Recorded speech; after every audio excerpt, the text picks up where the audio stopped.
Well, we have a plethora of choices for anybody who's adventurous at heart. For instance, our caves are amongst the longest in the world.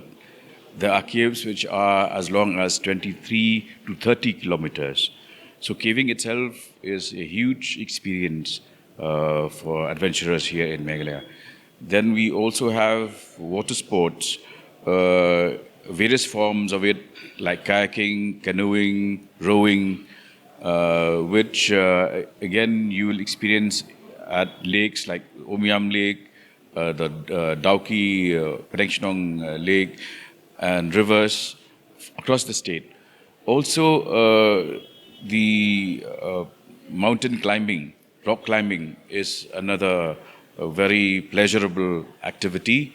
And we also have these, what we call nature trails, which are long walks and trekking. Trekking itself is something that no tourist visiting Meghalaya should miss, because the experience itself is so joyful, and it offers views of the beauty of the hills and the valleys of Meghalaya. Well, one of the best known trails that we have is called the David Scott Trail, which is what was started by an English gentleman, David Scott, who was part of the East India Company, and this was pre-independent India. And these trails are being well maintained, and we will soon declare them as a heritage site.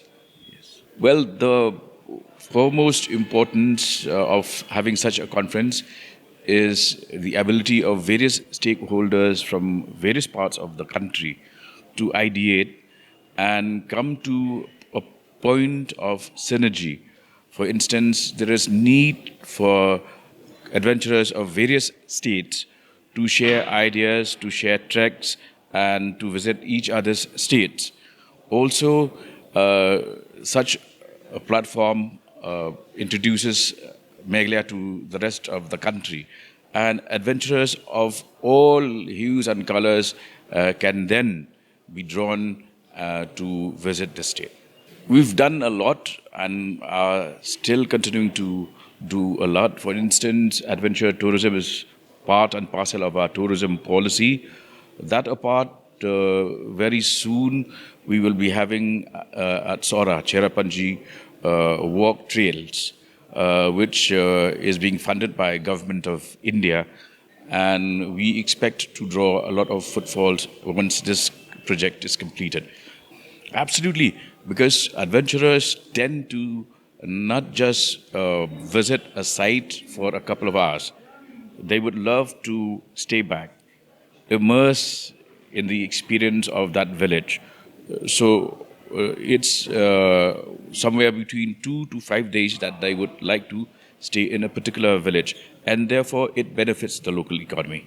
That is a fine balancing act that we have to do as a state, which is why our policy encourages on high value, low volume tourism. We stress on those words, high value and low volume tourism, which means that we do not encourage quantity, but rather quality of visitors. People who are really passionate about, say, adventure tourism, only they would be welcomed to the state.